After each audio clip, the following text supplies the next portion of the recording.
Здравствуйте, мои хорошие! Дедика дойла шунна. Сегодня мы расскажем вам чеченскую сказку. Сказка называется «Злая женщина и чудовище». В давние времена жил в одном большом ауле добрый и работящий человек. А жена у него была такая злая и сварливая, что второй такой не сыскать. Со всеми она спорит, ко всем придирается, все наоборот делает. Весь аул перессорил. А бедному мужу от нее и совсем житья не было. Пойдет в лес по дрова, принесет сухих дров, жена бранится. «Зачем ты, осел, сухие дрова принес? Мне сырые нужны». Принесет сырые, опять не так. «Зачем сырые дрова притащил осел? Мне нужны сухие». Так изо дня в день и мучила его. Совсем извела. Вот раз ушел он в лес собирать хворост.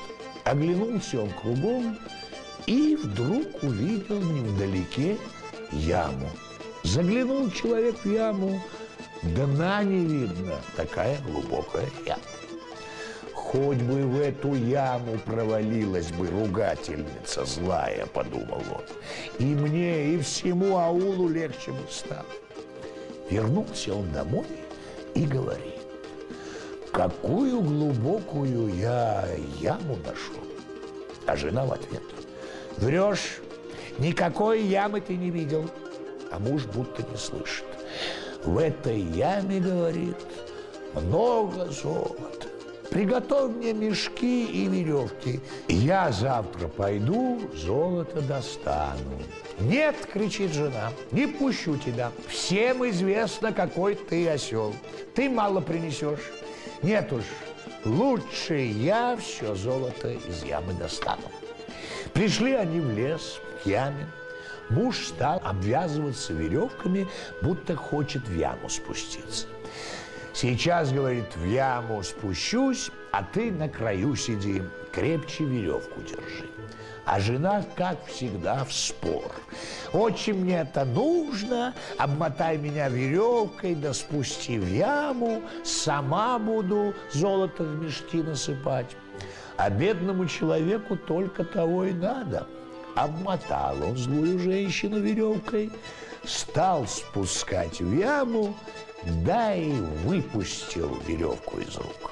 Пусть живет в яме с чертями, если с людьми жить не может. Пошел он домой, веселый, радостный, избавился от ругани, от криков. Прожил он день, другой, прожил неделю, а на сердце у него неспокойно. Решил он пойти в лес к яме, узнать, что сталось с его женой. Подошел он к яме и слышит: несутся из ямы крики, проклятия, стоны. Стал прислушиваться, кричит да ругается его жена. А стонет да охает кто-то другой. Кто бы это? Крикнул человек в яму: «Эй, кто там охает?» И раздались из ямы два голоса. Один кричит: «Пошел прочь, осел, не твое дело!» А другой жалобно просит: «Помоги мне, добрый человек, вытащи меня из этой ямы. Я чудовище, здесь меня совсем замучила злая женщина, погибаю я». «Отчего не помочь?» – отвечает человек.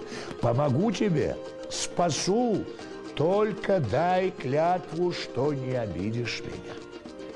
Что ты не только не обижу, а любую твою просьбу исполню.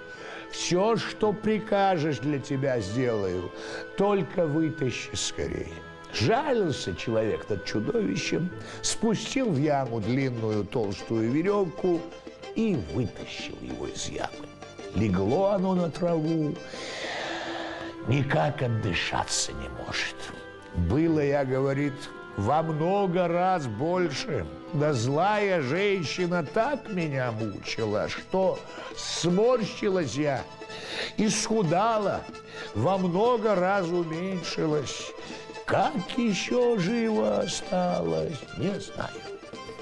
Не очень-то сильная, говорит человек, если ты за неделю так извелось. Я вот много лет терпел. Отдышалась, наконец, чудовище и говорит: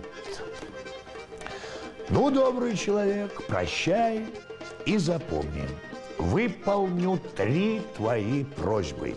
Все, что попросишь, мигом исполню. А если вздумаешь в 4-й раз о чем попросить, худо тебе будет, съем я тебя и не пожалею. Сказала это чудовище и исчезла, будто его и не было.